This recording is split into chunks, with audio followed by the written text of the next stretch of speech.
So hello everyone, welcome back to my another videos. আমি শুভেন্দু, তোমরা দেখছো লিমিটেড লাইভ ব্লগ। তো গাইস, অনেকদিন ধরে কোনো রকম এক্সাইটেড ভিডিও বানানো হয়নি, তবে আমি আজকে এমন একটা ভিডিও নিয়ে আসবো যেটা তোমাদের অনেক ভালো লাগবে। আর যদি এই ভিডিও তোমাদের ভালো লাগে তাহলে অবশ্যই লাইক, কমেন্ট, শেয়ার, সাবস্ক্রাইব করতে একদম ভুলবে না। আর গাইস, সব থেকে ইন্টারেস্টিং ব্যাপার হলো যে আমি তোমাদের এমন একটা জিনিস দেখাবো, সেটা তো তোমরা হয়তো আগে দেখেছো। সেটা হচ্ছে আমার আগের চ্যানেলে পোস্ট ছিল, ঠিক আছে? সেই চ্যানেলটা বন্ধ হয়ে যাওয়ার কারণে ওই চ্যানেলে কোনো রকম ভিডিও পোস্ট করতে পারিনি। আর আজকে যেহেতু এত এক্সাইটেড দেখতেই পাচ্ছ, আমি কতটা এক্সাইটেড হয়ে রয়েছি। তো এই এক্সাইটেড পেছনে একটা বড় মূল্য একটা কারণ আছে, সেটা তোমাদের আমি বলে দেবো এই ভিডিওর মাঝখানে। যদি পুরোটা দেখতে চাও আর যদি তোমাদের দেখার ইচ্ছা থাকে তাহলে অবশ্যই লাইক করতে ভুলবে না, সাবস্ক্রাইব করতে তো একদমই ভুলবে না, ঠিক আছে? তো তার আগে গাইস, আমি একবার তোমাকে আমার সরি, তো তার আগে আমি তোমাদের একবার আমার রুমটা দেখিয়ে দিই। এটা পুরো সকাল থেকে এভাবে ফেলে রেখে দিয়েছে। তো আমাকে পুরো ডিটেলসে সবটা গুছাতে লাগবে, কারণ রুমে কেউই নেই। আমার রুমে ছিল সুপ্রিয়, সুবীর, আদিত্য, এগুলো সব আমাদের পাড়ারই ছিল, মোটামুটি 4-5 জন ছিল। অঙ্কুর দ্বীপেরা চলে গেছে বাড়ি। আর পুরো রুম মানে আমি একাই আছি, বেসিক্যালি আমি একাই পুরো এই রুমের মধ্যে, ভাই কেউ নেই। আমি বাড়ি যাবো টোটালি 3 তারিখে বাড়ি যাবো। তো বেশি বক বক না করে আমি ঝটপট সবকিছু গুছিয়ে নিই। তোমরা পুরো ভিডিওটি এতক্ষণ যেহেতু দেখে নিয়েছো, তাহলে লাইক করতে ভুলবে না, সাবস্ক্রাইব করতে তো একদমই ভুলবে না। कौन है ये लोग? তো গাইস, জানি না ভিডিওটি তোমাদের কেমন লাগবে, তো আমি চেষ্টা করবো ভিডিওটি যাতে তোমাদের ভালো লাগে আর ইন্টারেস্টিং বানানোর জন্য। তো আমি বেশি না আমাকে চটপট করে নিলে আমার কাজটা পড়ে থাকবে, ভিডিওটা এত বড় হয়ে যাবে, দেখতে তোমাদের একটু ভালো লাগবে না। আর তোমরা লাইকও করবে না, সাবস্ক্রাইবও করবে না।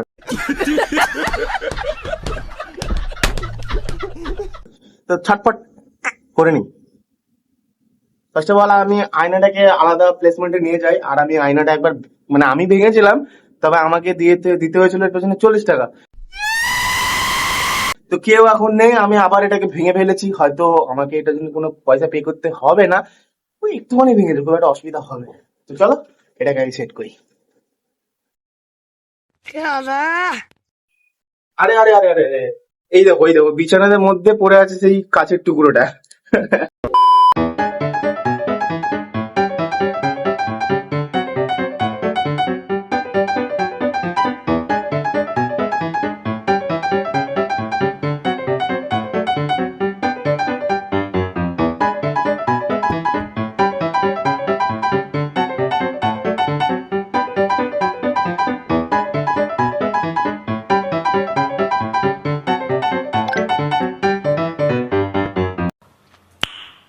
Nice.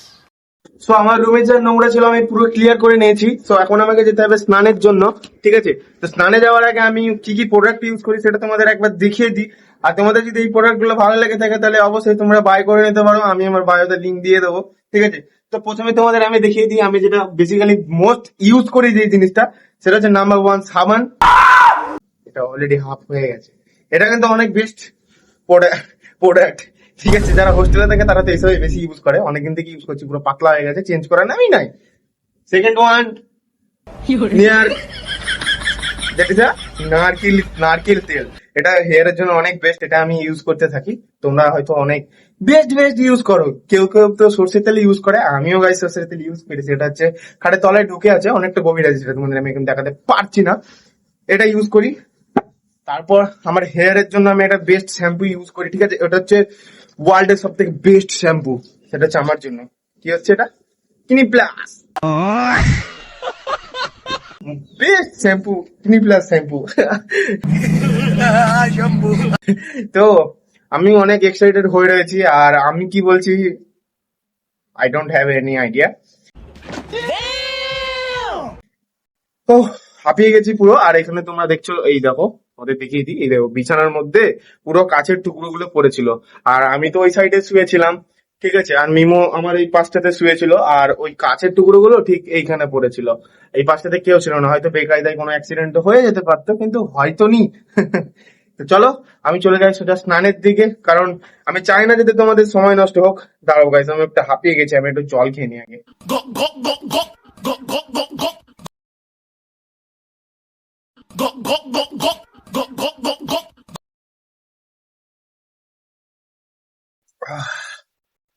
এবার পুরো রিল্যাক্স হয়ে গেছি।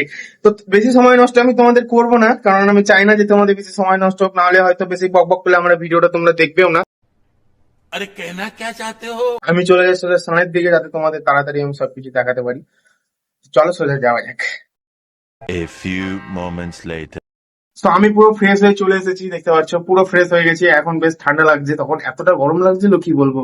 আর প্রচন্ড গরম গাইস, এই সিজনে প্রচন্ড মারাত্মক লেভেলে গরম। কেউ কিন্তু ঘর থেকে বেরোবে না, ঠিক আছে, না হলে বলে যাবে যারা একটু দুর্বল আছে। আর যারা স্ট্রং আছে তো আমার মতো, তারা অবশ্যই বেরোবে, কোনো অসুবিধাই নেই। হ্যাঁ, তো আমি এই দুপুরবেলায় মানে বেরোতাম। মিমো আমাকে ফোন করলো, মিমো বলছে নাকি যে ও আমার সঙ্গে যাবে। ও বলছে বিকাল বেলায় ও গেছে ধর্মতলা, ওর আসতে বিকাল হয়ে যাবে, ও বিকাল বেলায় বললে একসঙ্গে বেরাবে। তো কি করবো, আমি যেহেতু এখন বন্ধুত্ব হিসেবে তো আমাকে ওয়েট করতেই হয়, তো ওর জন্য দাঁড়িয়ে যাই। স্ট্রেট বেরাবো বিকালের দিকে, এখন একটু ঘুমিয়ে নি। তোমরাও টুকুস করে এক ঘুম দিয়ে দাও, দুপুরবেলায় খাওয়া দাওয়া করে নাও, খাওয়া দাওয়া করে একটা ঘুম দিয়ে দাও, ঠিক আছে? তো চলো। 2 hours later. Tomorrow. 3 hours later. So guys, finally time পুরো শেষ, আর এখন আমাকে বেরিয়ে যেতে হবে। তো বেশি দেরি না করে টুকুস করে রেডি হয়ে যায় গাইস।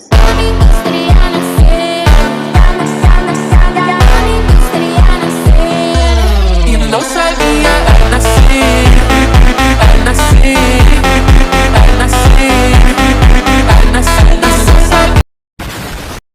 সো ফাইনালি গাইস, আমি পুরো রেডি হয়ে গেছি। আর কেমন লাগছে তোমরা আমাকে অবশ্যই কমেন্টে জানাবে। তো সো গাইস, যাওয়া যাক। ফাইনালি গাইস, তোমাদের অপেক্ষার টাইম শেষ হয়ে গেছে, আর আমি প্রায় অনেকটা কাছে চলে এসেছি। তোমাদের ছোট্ট একটু দেখিয়ে দিই এখান থেকে। সো সামনে থেকে তোমরা দেখতেই পাচ্ছ কতটা দূরে আছি। চেষ্টা করবো একটু কাছে যাওয়ার, কাছ থেকে দেখতে পারলে হয়তো তোমাদের আরো বেশি ভালো লাগবে, ঠিক আছে? তো চলো চলে যাওয়া যাক। তো এখান থেকে দেখতে পাচ্ছ কতটা বড় মূর্তি। তো এটা তো শুধু বাইরের দিকটা, ভেতরের দিকটা এর থেকেও সুন্দর আছে। তো তোমাদের পুরো ভিতরের দিকটা আমি গিয়ে দেখিয়ে গেছি আগে। পুরো ঘেমে গেছি, ঠিক আছে। আর ভিতরে এসে অনেকটা ভালো লাগছে। তোমাদেরকে আমি ভিতরটা পুরোটা দেখিয়ে দেবো, তার আগে এখানে চটিটা ড্রপ করতে হবে, ঠিক এখানটা, এখানে চটিটা রেখে যেতে হবে। তো এখান থেকে আমি ঢুকি পুরো মন্দিরের ভিতরে। আর মন্দিরের ভিতরে গিয়ে আমি কি দেখছি সেটা তোমরা দেখো, আর তোমাদেরকে আমি পুরোটা ডিটেলসে দেখিয়ে দিচ্ছি। चंद्र टरे सूरज टरे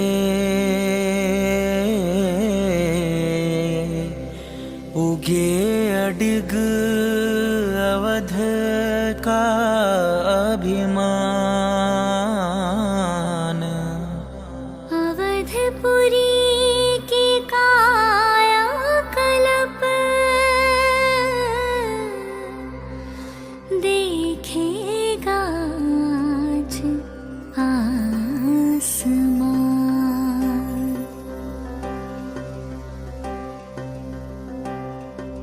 लौट आई है तारीख एक जो थी सदियों पुरानी।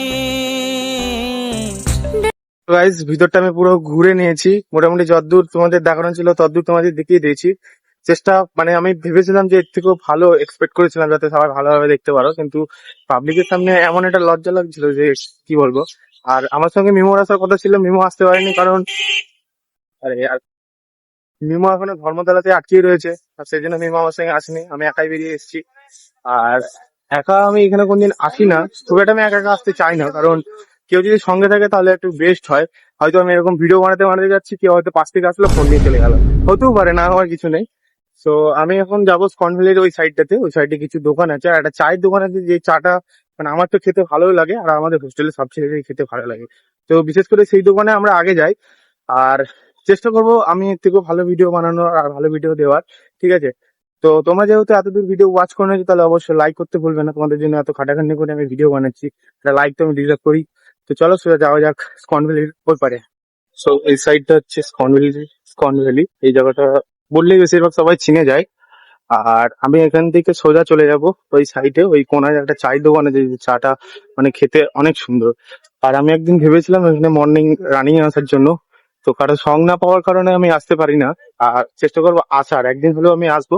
আর এই সাইড দিয়ে পুরো স্ট্রেট যদি যাওয়া যায়, হেঁটেও যাওয়া যায়, আবার গাড়িতে গেলেও মিনিমাম 10 থেকে 15 মিনিট লাগে।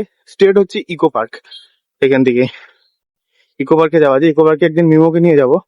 আর এখানে সব রকমই দোকান আছে, মোমোর দোকান আছে, যা খাবে সবকিছুই আছে। বিশেষ করে এই দোকানটাতে মোমো খাই, আর আমার কাছে এখন পয়সা করি শর্ট আছে বলে আমি স্ট্রেট চলে যাব চায়ের দোকানে। এই জায়গাটাতে প্রত্যেকদিন বিকালে বিকালের দিকে এখন খুব একটা ভিড় দেখতে পাচ্ছ না, কিংবা সন্ধ্যে 7টা থেকে 7:30টার পর এই জায়গাটাতে এত পরিমাণ ভিড় থাকে, মনে হয় যেন একটা ছোটখাটো মেলা বসে গেছে। ঠিক আছে, তো আমি বেশি দেরি না করে চলে যাবো পুরো সামনের দিকে। হয়তো চায়ের দোকানটা বন্ধ আছে, দেখি ওই কোনার চায়ের দোকানটা, আশা করি ওই কোনার চায়ের দোকানটায় যাই, গিয়ে একটা চা খেয়ে নিই।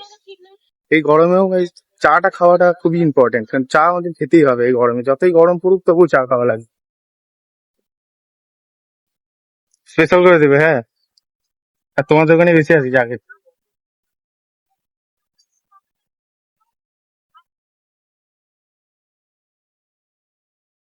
প্রচন্ড গরম, চাও গরম, গরমও লাগছে, আবার গরমে চাও খাচ্ছি। তো বেশি বকবক না করে আগে ফিনিশ করি এটাকে। তো গাইজ, আমি ওখান থেকে সোজা বেরিয়ে চলে এসেছি। কারণ কি বলবো, মানে ভিতরে মানে কেমনটা লাগে, মানে বোঝাতে পারছি না হয়তো তোমাদেরকে, পরে আমি একসময় বলে দেবো যে কারণটা কি। ব্যাপারটা হচ্ছে যে যখনই ভিডিও বানাচ্ছি তখন নিজের মন থেকে একটা কেমন লাগছে যে সবাই আমার দিকে তাকিয়ে আছে, মানে আনকমফোর্টেবল ফিল হচ্ছিল। সেজন্য ভিডিওতে তোমরা বুঝতে পারছি যে কেমন ভাবে আমি কথা বলছি, খালি ফাঁকা জায়গায় খুঁজছি যে ফাঁকা জায়গায় হয়তো ভালো কথা বলতে পারি। ঠিক আছে, আর মিমো তো পুরো ধর্মতলাতে আটকে রয়েছে, আমি আগেই বললাম। সো আমার এই ভিডিওটা ছিল এইটুকুই। নেক্সট টাইম আরো বেশি ভালো বানানোর চেষ্টা করবো আস্তে আস্তে। সো আমার ভিডিও যদি তোমাদের ভালো লেগে থাকে তাহলে অবশ্যই লাইক, কমেন্ট, শেয়ার, সাবস্ক্রাইব করে আমার পাশে থাকবে। তোমাদের এক একটা সাবস্ক্রাইবার আমাকে অনেকটা মোটিভেট করে। তো চলো এখনকার মতো টাটা, দেখা হচ্ছে পরে কোনো নেক্সট ভিডিওতে।